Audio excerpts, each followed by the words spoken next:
I'm going to try something different today. I'm going to try to read.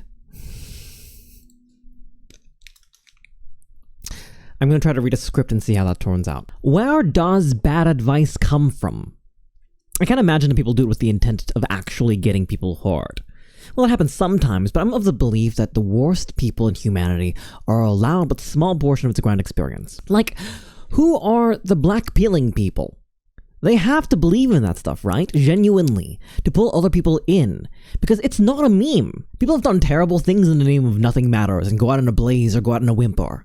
And I thought about how I will offer my experience or my advice and how people will reactively balk.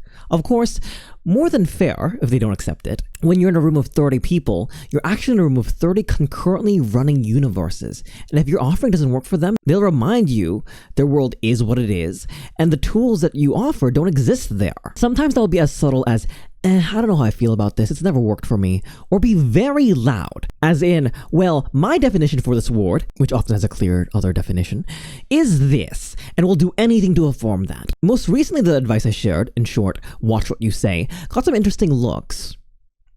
Some people had to unlearn that, make themselves freer. They were ruled by this advice, watch what you say, because it was imposed on them by authorities with fragile egos rather than something learned by grieving or losing something. It's reminded me of how we internalize the worst bit of advice, and it's exponentially expanded into how we work day to day.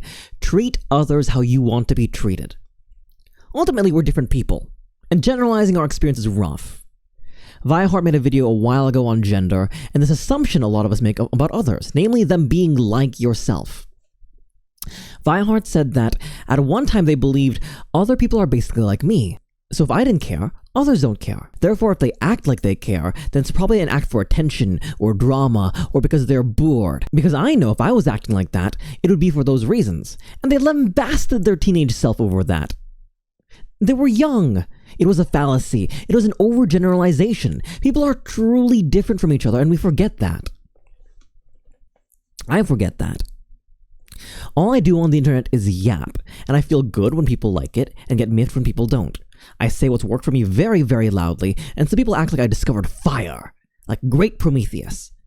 And others, they're confused. They're confused at best and worried about me at worst, pejorative. I imagine because things worked in my life or moved that certain way that it will work that way for you. And I don't know.